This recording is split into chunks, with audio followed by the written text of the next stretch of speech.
So, good afternoon, everyone.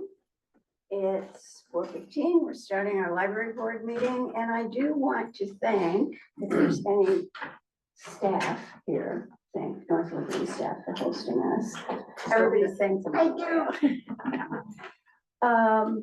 So call to order, and because we have to do a roll call. Is that correct? Okay. So let's start over here. Ms. Richards. Okay, Mr. Rensberger. Ms. Packard Ringle. Here. Dr. Curtis. I'm here somewhere. Mr. Feldbaum. There he is. Okay. Are you here? I'm here. And Dr. Garcia. Here, I'm here. Great, thank you. So we will move to the consent agenda. Do I have a motion? I will move to approve the consent agenda. Second? I'll second. All right, it's been moved and seconded to approve the consent agenda. And we will do a roll call again. Ms. Richards? Mr. Rensberger? Aye. Ms. Packard Ringle? I here, yes. Dr. Curtis? Yes. Mr. Feldbaum? Yes. And Dr. Garcia? Yes. Okay, next we have the director's report. Ms. Murphy. Okay, so we did another in-person meeting at Center, and we got to see the work that they're doing there. Everything is looking good. So that's exciting. They began the landscaping. We also met with the Robert Henry team, who will be at LaSalle for an initial meeting there. They seem super organized, so we were happy with that meeting. And we're getting closer to our final designs for the new Western branch. I love summer intern time, so we have 3 college students. It looks like they started today, Kara, is that right? They did. One working in communications and the other 2 with youth services. And then we'll have 4 high school students starting pretty soon when school gets out here at Western, River Park, Tut, and one at Maine. So we love providing the kids that opportunity.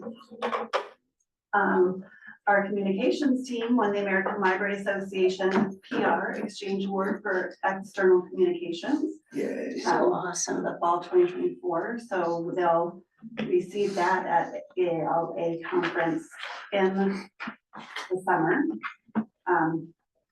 This was one of the first things Adrian Chico worked on for us, that he designed for us.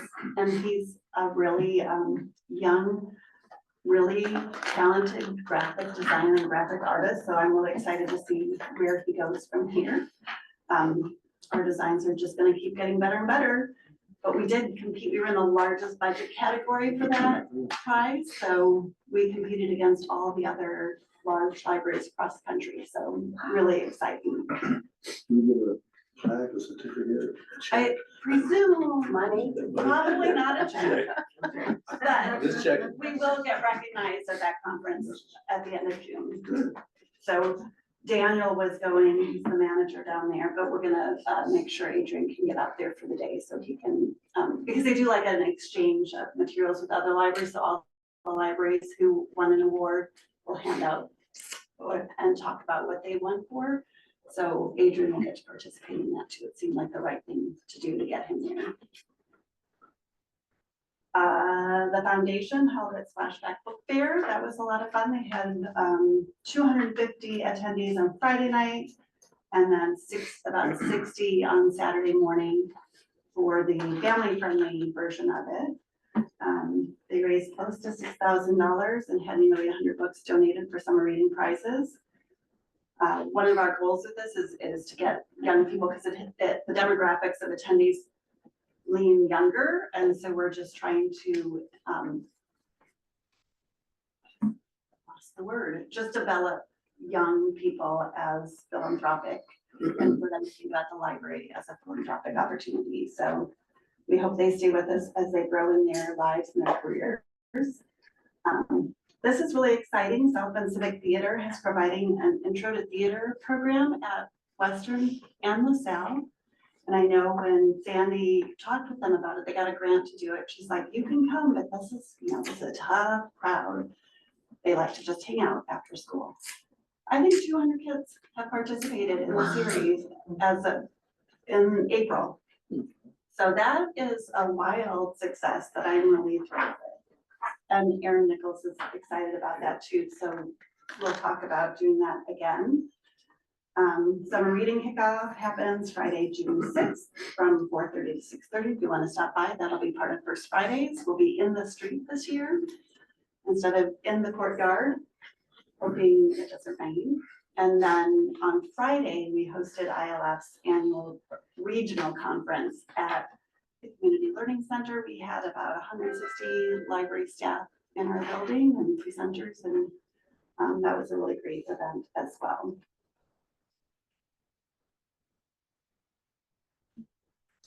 We did also, after that, invite everybody to stay in downtown South Bend.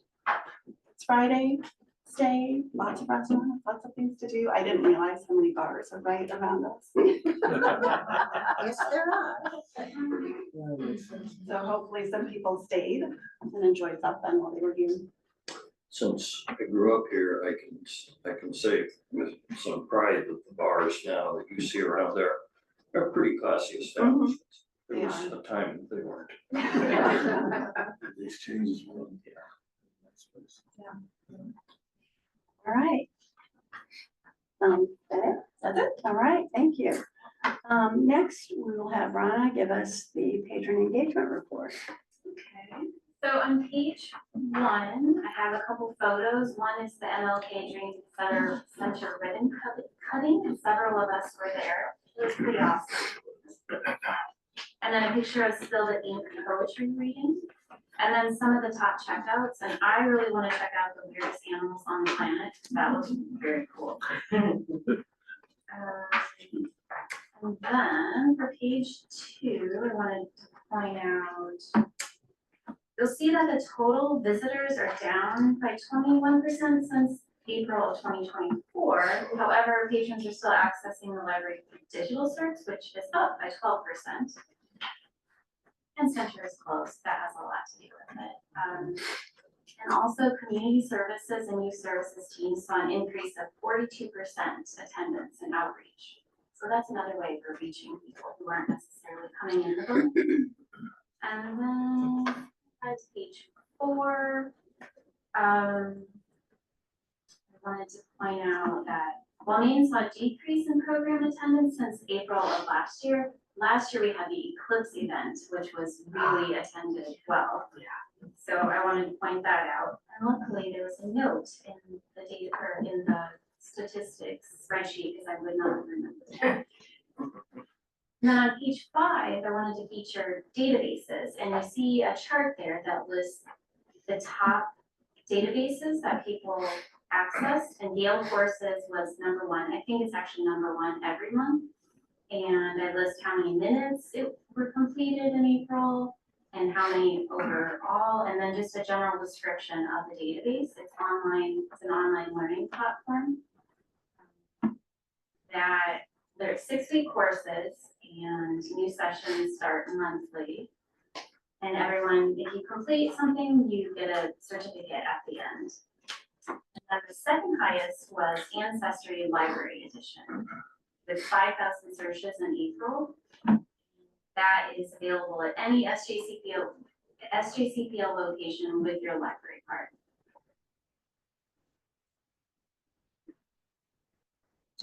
Okay, thank I you. have a question, please. Yes.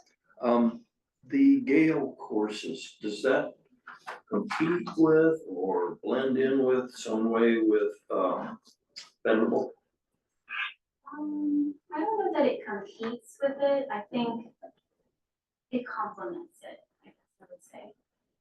That Gale courses, I'm trying to remember if that's listed. I don't think that's a Venable database, but it does complement it. I know that Work One uses Venable a lot and Gale courses, so it competes. It's just another offering that we have.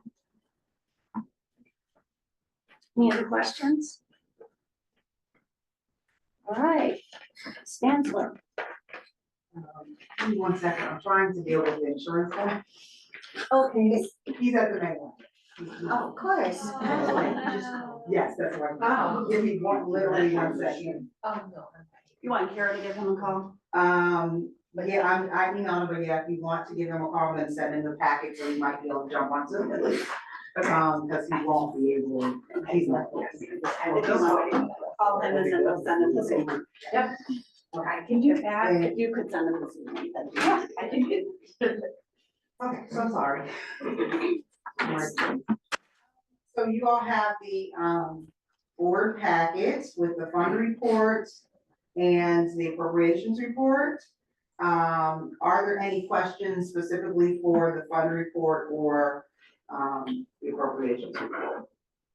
Is there anything we should know particularly? I would say no. There's, it's really been, somewhat status quo. We're doing, spending, in alignment where we should be with the center project. Our power bills and those types of things are really, exactly where they should be. We're not, over, I haven't really seen any, huge jumps, in regards to tariffs or any of that. So we're really where we need to be. We're not over budgeting in any specific lines. So, I think that everything is really moving, as it usually is. I looked at Tut, which is where we have the solar panels. That is moving exactly the same, about $200 a month or so. So we'll see if anything changes there, as we get into the hotter months, but I don't see anything, hugely different with the fund report or the, appropriations report. Okay, any other questions? All right, so with that, I will take a motion to approve the director's report, patron engagement report, and the financial report. So moved. Second. Moved by Mr. Rensburg, seconded by Dr. Curtis. Ms. Richards. Aye. Mr. Rensburger. Aye. Ms. Packard-Ringel. Aye. Dr. Curtis. Aye. Mr. Feldon. Aye. Aye. And Dr. Aye. Thank you. So under unfinished business, we have a resolution that needs to be approved. So Ms. Stansler, do you want to talk about that? Yes, so, which resolution you added one? This is the resolution to authorize Dr. Warren to Yes. sign for the purchase of Yeah. property. So, we are, finalizing the purchase for the, property at 1032 Fox. And that will happen this week, should close on Thursday. They did ask, that we, do a board resolution, to authorize the board president to sign for the property. So that's really all this is that's what we've done in the past. We haven't necessarily had a resolution, but they specifically asked for one. So, we're asking that the board approve this resolution for, Dr. Warren to sign for, the purchase of the property. So moved. Any questions? Dr. Curtis moves, second, Mr. Rensberger seconds. So I'll go the other way around. Dr. Garcia, Aye. Mr. Feldbaum, Aye. Dr. Curtis. Aye. Ms. Packard-Ringel, Aye. Mr. Rensberger. Aye. Ms. Richards. Okay, the resolution has been approved. All righty, now we are into new business. And first is the public service policy updates, Ms. Plummer. Yeah, this month we are asking for approval of updates of general policies. And I believe in the packet, there's a section, there's a document that lists the current general policies and then the updated ones, and I'll go through those. So the Library Code of Conduct has been revised, but mostly it's for clarification. It's been broken into 4 main categories with bullet points for clarification. And thank you, Myra, for helping us with this, looking over everything. Getting verb tenses correct. I kept thinking I was seeing that, but then I noticed the blue highlighted. I appreciate that. So the first one is engaging in any behavior or activity that can cause harm to oneself, others, the library, and or is prohibited by law. Number 2 is unreasonably interfering with others' use and enjoyment of the library or the functioning of the library. 3, using library privileges, materials, equipment, fixtures, furniture, buildings, or grounds in a manner other than intended or in a way that may cause safety issues or damage. 4, ignoring directions of a library staff member. And then the bullet points break out the actual examples or details. Then 1.2.1 caregiver expectations, that used to be a part of the library code of conduct. We pulled that out in its own section. And nothing has changed there, but we just thought it was pretty important to have that separated. I have to smile when I see 13-year-olds are gonna supervise 10-year-olds. Yeah, it does happen quite a bit. I can imagine, but. Okay. Yeah. And then 1.2.2, social media is new, and this outlines what our social media includes, for example, library announcements, programs, and services. It does not include non-library events. And then examples of what is not included is anything that is threatening, harassing, or defamatory language. Or what that's not allowed, sorry, what's not allowed. And this one we did not have before, and Daniel attended a webinar on the legal. But it's just different for governmental, when we remove things that people say. And so we wanted to make sure we were able to remove harassing language within our social media, so we need a policy, so Myra helped us with that one as well.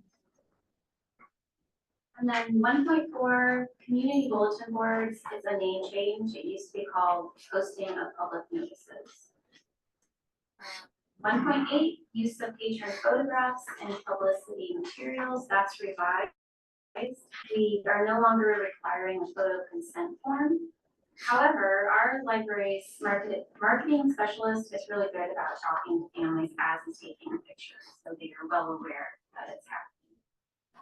1.9, individual and commercial photography and video and audio recording. That's a clarification, and it's showing what we mean by interfere with the operations, programs, and activities of the library. And it's spelled out under 1, 2, and 3. So compromising a patron or staff's member's right to privacy, or harass, intimidate, or threaten the patron or staff member, or block library aisles, walkways, stairwells, doors, or etc. I think that's everything. The general policies. Everything else stayed the same. There's 2 dots after exits on 1.9. Sure is. We'll delete It's that like to out. be continued. Et cetera. We'll fix that. What an eye you have. If I did it, I'd never see it. It's the teacher. All right.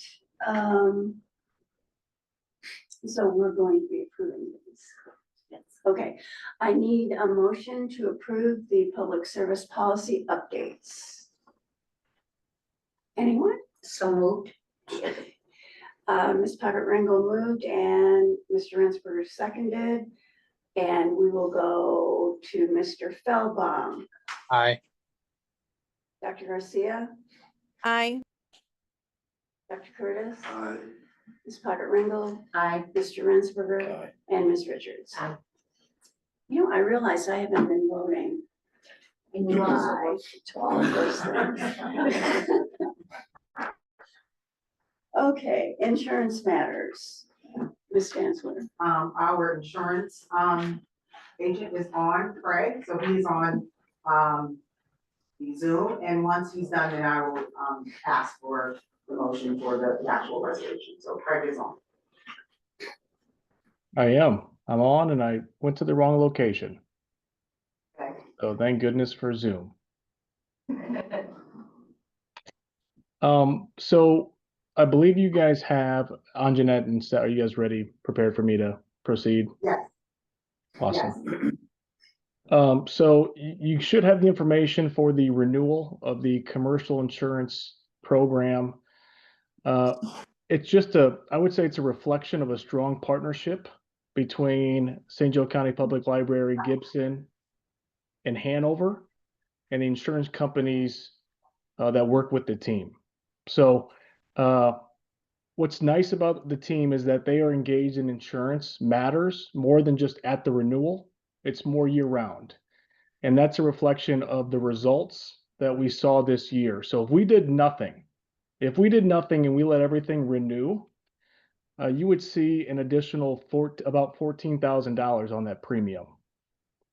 We met back as a team back in February and decided to be a little bit aggressive on a couple of coverages and secure alternative options, specifically the crime, the directors and officers, the employment practices, and the fiduciary, in addition to the cyber liability program. And that effort in itself reduced the overall spend $7,000. Then Hanover provided us, and Hanover works on the property, the general liability, the workers' compensation, those items. They provided us with renewal terms. And based upon the team's engagement in insurance, every time Hanover's been out to look at the facility, they've complied with all of the recommendations. Anjanette might be smiling right now because there's a lot of recommendations that get provided. The team does it. And sorry, go ahead. She was just agreeing with you. And just displaying the strong partnership between the library system and Hanover, we were able to reduce the premium an additional $7,000, about $6,500 actually, to be exact, to land us where we're at today. So knowing that the property insurance is about 44% of our total insurance spend, this is a line item that we need to negotiate as much as we can every year. And having an engaged team helps us get out there faster and have conversations earlier. So that's kind of what's taken place up to this point, and I would be happy to field any questions or thoughts.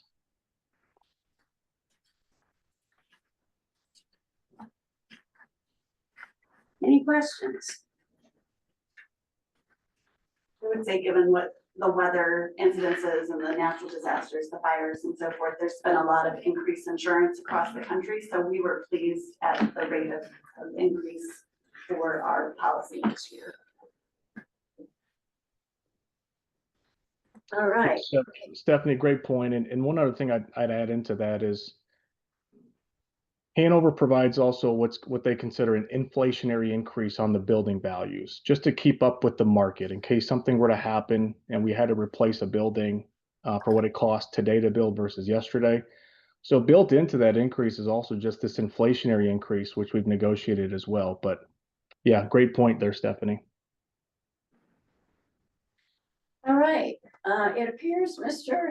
Heatherly, that we have no questions, and thank you for your work on this and for saving us money. Appreciate that. So we are being asked to approve the insurance. Is that correct? Insurance renewal. Okay. All right. Do I have a motion? So moved. Dr. Cruz moved. Ms. Richards seconds. Ms. Richards? Mr. Ensberger? Aye. Ms. Putter Ringel? Aye. Dr. Curtis? Mr. Feldbaum? Aye. Dr. Garcia? Aye. And I vote aye. So we have approved our insurance renewal. Thank you, Craig. Thank you, Thank you. All right, change order, Ms. Murphy. So anytime you do a renovation project, there's always going to be a little adds and a little subtract. So this change order increases the cost of the project by $8,185. things like window shades that we forgot for the staff office so that our manager won't be blinded by the sun when it comes in. The staff door was forgotten, and so that wasn't added. A couple of other things here or there, so we request your approval on that change order. Anyone have any questions? All right, I'd like a I motion do, to approve. yes. Oh, It sorry. says something here about changes the completion date. Which way did it go? From the end of June to the end of July. Okay, went out. So, one out, yes, but we built that into our communications with the public, so we're still okay. ahead of schedule for our internal scheduling. 2 sets of books. Let's not say that. This meeting is being recorded. But we do always anticipate some delays, so we usually tell the public longer than the dates given to us in the bids. All right, do I have a motion? So Second? Second. Mr. Rensberger moved and Ms. Richards seconded. So we'll take the vote, start with Dr. Curtis this time. Aye. Mr. Patrick Ringo, Aye. Mr. Rensberger, Ms. Richards, Aye. Dr. Garcia, Aye. and Mr. Feldbaum, Aye. and I vote aye. So that motion passes. Next, resolution to transfer funds, Ms. Dantzler. Yeah, so, as you know, there's a budget, and the way that we're appropriations, you have a certain dollar amount appropriated in certain lines. And just because of how the construction project comes in and out, we just need to move some dollars around, in that, already in the LER fund, just to balance out the numbers and to make me happy when I look at the account. So it's really nothing's negative. It's just moving it around so that when we look at the reports, we're looking at something that we understand is, that we're not over budget. We just want to make sure that that is in the correct place. Okay, well, to paraphrase a famous phrase, if Ms. Dantzler ain't happy, ain't nobody happy. All righty, so could I have a motion on this? I'll move. Dr. Curtis moves, Second. Ms. Patrick Ringo seconds. Dr. Garcia, Aye. Mr. Rensberger, I'm sorry, Mr. Feldbaum, Aye. Ms. Richards. Aye. Mr. Rensberger. Aye. Ms. Patrick Ringo, Aye. and Dr. Curtis. Aye. All right, we have, and I vote. So, resolution passes. TMV lease. So the Music Village leases our building right next to the auditorium. They received a grant from the Community Foundation to do an expansion. And so they asked to move into the rest of our building over the next 18 months or so. For the most part, we're reserving some portions of that building for storage for us as it's being used now. So we went back and forth quite a bit on this and landed, I think, on a solution that both they're happy with and we're happy with. So 7 years gets them to the end of their current version of the lease, and then 2 4-year renewals with a 3% increase in their rent annually. And there's a little jump as they take possession of more of the property, more of the square footage, a little jump to their utilities, a little jump to their rent as well. So, but they're a great tenant. They'll activate that storefront in a way that we can't activate it, which I think will be good for downtown. So I recommend that we go ahead and approve this lease. So I was just remembering that the library book sale has gone to the 2nd floor. Yes. And when it was in that building, they had staff people, volunteers maybe? Volunteers. Yeah, so you had to actually pay for the books. And now it's more on the honor system. Is that a financial, does it have a financial impact? I actually expect that we'll sell more over time because we're open more than 6 hours a week. It's open for every hour that the library is open. Mm-hmm. So I'd expect to see more return on that, but time will tell. All right. Any questions? Okay, I would like a motion to approve this lease. Mr. Rensberger, motions? You didn't? Nope. Oh, I thought you did. You grunted. All right, never mind. I would like a motion to approve this lease. I can do that. Thank you, Mr. Rensberger. Second, Ms. Richards. Dr. Garcia, Aye. Mr. Philbaum, Aye. Dr. Curtis, Aye. Ms. Pocket Ringel, Aye. Mr. Rensberger, Ms. Richards, Aye. and I vote aye. Motion passes. Other business. Anyone? I'm just gonna make a comment that you can take or leave. Several places, their signatures, whether it's Stephanie's or Anjanette's, where the name is not typed underneath. And even though we can read your name, throughout one thing, it just says approved by owner, Stephanie Murphy. Would it be possible on whenever you signature to Yes. type the name underneath? And Anjanette, you have a lovely signature, but I can't read it. And I mean, I knew who it was. Yeah, I knew who it was, but Yes, Azaria's taking a note right now and she'll make sure we'll do it. okay. She'll come hunt us down if we forget. She's good at catching those details. for Well, us. on most things that you sign, the name is typed underneath the Yeah, signature. that makes sense. All right, thank you. Thank you. Any other business? All right, strategic plan updates, literacy initiatives.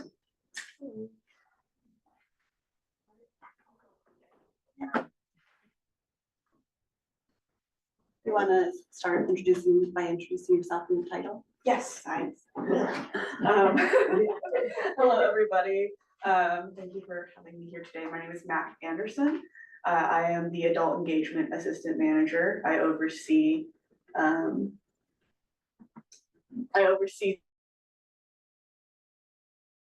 across the county and across this area. My presentation, there it is, okay, next slide. So this is my team, just to give you a little heads up. Mel is my manager, and then my team includes Krista Hofel, who does designs and implements programs, and Mari Langell, who implements and designs outreach across the community. Next slide, please. Thank you. So as you know, part of the 2025 to 2029 strategic plans included expanding ELL opportunities as a programmatic initiative. Would you remind everyone what ELL is? ELL stands for English Language Learners. So those who maybe are at a lower level or have no English skills and are looking to expand that in whatever capacity that might be.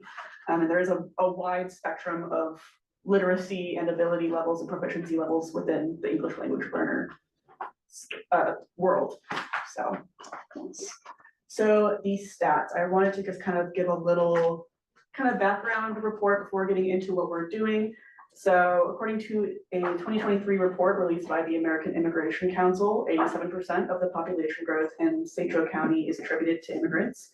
And in the city of South Bend, they make up nearly 8% of our population. And contribute near $686.4 million to our GDP in 2019. So nearly a quarter of the immigrant population has a limited English proficiency, and immigrants are a crucial part of our economy. 9% of our working population are immigrants, primarily in the manufacturing, education, and healthcare industries. Thank you. So far, the adult engagement team has facilitated 5 conversation groups that meet twice a month, and I'll get more into what a conversation group is in the next slide. This is an iterative process. I assess and refine the program each session using engagement and feedback from the people who join us. We are offering digital literacy computer classes in both English and Spanish as on-site at all of our branches, as well as out in the community, including at places like St. Margaret's House, Center for the Homeless, and the new Portage Commons Senior Center. This is kind of explanation of there's more than just literacy in the speaking and writing English. There's media media literacy, digital literacy, and information literacy. These are all kind of initiatives that the adult engagement team is looking to expand and put into our existing programs moving forward. And we are hoping to translate more of our kind of regular core programming into Spanish as well. So we have received direct feedback from learners at our current English conversation groups that an alternate time or date would be, it would enable more learners to come out and join us to practice their English. And so we will be expanding the English conversation groups starting in June. We currently have 2 a month, and we'll be expanding to 4 a month. So 2 in the afternoon and 2 in the evening. Next slide, please.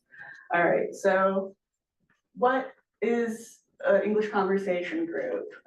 So just to break down a little bit more about what it is an informal place for English language learners to practice speaking authentic English and conversational social English with each other.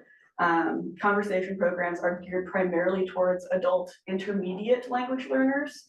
Conversation groups are not formal English classes, but they are meant to build confidence, create community, and allow a safe space for learners to practice and make mistakes in their learning journey. So why did we choose to start with a conversation group? According to a report from the Frontiers of Human Neuroscience, the social interaction and conversation are highly effective ways to maintain and expand language acquisitions. And there are many places locally that do offer English classes, but maybe after they have graduated, English 1 or English 2, there's not a lot of places to go to like continue practicing it. So if you don't use it, you lose it. We have heard from community partners like La Casa and One More Citizen that expressed that their learners needed a place to practice conversation outside of the classroom. And then I've been researching what is being done locally and nationally across libraries that have different English language learner programs and initiatives. So I was looking at Monroe County Public Library down near Bloomington, has an extensive adult education unit that hosts successful English conversation groups and has collections for adult English language learners, as well as a learning lab. I have attended several online, so virtual conversation groups across the country. I did one in Sunnyvale, California, and one in Holiday, Florida. I've exchanged emails with Craig B. from Allen County Public Library. They all have different conversation groups and ELL initiatives going on, so I was just trying to gauge what other places are doing. So English conversation groups are kind of the most obvious first step in a 4-year-long, strategic plan of English language learner programs. So next slide, please. Looking forward to what comes next, I am planning to start working more closely with different organizations around the county to look for gaps in what is being offered, where can we step in, whether that is like formal English classes, more conversation groups, we won't know until we do kind of an assessment of what's going on in our community. And then I will also be investigating language learning resources, including software. So things like the Indiana State Library through the Inspire online services does offer access to Rosetta Stone. There is like a limited number of lessons available, but that is a free resource to anybody in the state. But looking at other programs that we can maybe do, including Mango Languages and Transparent Language, they are both popular websites and applications that libraries across the country have been implementing, as well as expanding our digital and print collection to include easy readers and more adult literacy books and information. Lots of research to come. So next slide. So here are my references. If you would like to learn more about English conversation groups in specific, I did create a wiki page with a number of related resources. Feel free to check that out if you'd like. And that's all I have. That's what the QR code is for. Yeah, of course. Thank you. Also, I just got a new puppy named Hildegarde. So that's all I have. Thank you. Any questions? Thank you. How do you get the information out to the community so that they know this is available? Great question. So we've been working with our marketing team. We have little half-page flyers that are in English and Spanish that we've been going around to different parts of the community and putting it out, so we put stuff like at La Rosita, and we're going up to the Greek Orthodox Church and like dropping them just around town as well as in like our normal flyer drop spots. It's on our website, it's in Unfold, and that's pretty much it for now. I'm always open and curious for more ways to spread the word. I think there's always space to do that, so. Are there ELL persons for whom Spanish isn't the other language? We have Russian and. Absolutely, so Spanish is the most, like after English, Spanish is the most spoken language at home, but then it's also Mandarin or Cantonese and Arabic. So it's like, Spanish is the majority of it, but it's definitely not all. So that's why, I mean, expanding our Spanish programming opportunities is awesome, but, you know, that's why I was also looking at other, you know, digital resources or expanding our physical or print collection to include more a variety of language learning opportunities, because language learning for different languages looks different. Like learning it from an Arabic perspective looks different from learning English from a Spanish perspective. So there's a lot to consider. Oh, go ahead. Go on. You said Mandarin and Cantonese. If someone is English speaking and wanting to learn those languages, could they participate in those conversation groups too, just so they could? Or would that defeat the purpose of your conversation group? So I don't want to confuse it. Yeah, so I mean, ideally in English conversation group, we are only speaking English. We're doing the best we can to speak English. We do have a Spanish conversation group for people who want to learn and practice Spanish. So And a French one too. and a French one as well. Those are So German. Is there a German? the German one has disbanded. What? It has disbanded. Oh, I know. But so if there was somebody who was proficient enough in Mandarin and would want to start a conversation group, we could, you know, they could fill out a club proposal form and we could work on getting that going. We just have not had that, but yeah. My son's very interested in learning it, but he's definitely not proficient. Yes, But I was just thinking that would be someone to learn that language just like for the English. Yes, It would exactly. just be something good for him to get. Yeah, I get that. are your staff the only people that run the groups, or do you have volunteers running the groups? Currently, it is just our staff. For the first few English conversation groups, it was like open invitation to anyone, including native English speakers. And we did have quite a few native English speakers come and attend, but it got to a point where this was part of the iterative process. A lot of our, the ratio of learner to native English speaker was really off. So if it's like a group of like 10 native English speakers and then like one learner, that's very intimidating. So until we continue to build our base of learners up, which we are, I think slowly but surely we're getting a regular group that's coming back. I think until then, we only need the adult engagement team for now. But I have encouraged people the native English speakers who have been attending to fill out the volunteer application form. And if in the future we need volunteers for that program, they will be the first ones we hit up. So yeah. Anything else? Great. Well, my email's up there. It's not, never mind. Thank you very much. I'll be taking my seat now. Thank you, Matt. Thank you very much. Very informative. Do we have anyone signed up for hearing of visitors? No, okay. So the next library board meeting dates are June 23rd at German Branch, July 28th at Western Branch, and August 25th back in the main library. Any final comments from any board members? I like this branch from the outside. It fits. Cozy, So- it's so cozy. Homey. Mhm. All right, do I have a motion to adjourn? Dr. Curtis moves, second. Second. Mr. Rensberger seconds. Ms. Richards, do you move to adjourn? I mean, do you vote to adjourn? Yeah. Mr. Rensberger, Don't slow me down here, Banana. You keep changing directions on you. All I have to do is listen for your name. Ms. Potter Ringel, Aye. Dr. Aye. Curtis, Dr. Garcia, Aye. Mr. Feldbaum, Aye. and I vote aye. Meeting is adjourned. Well done.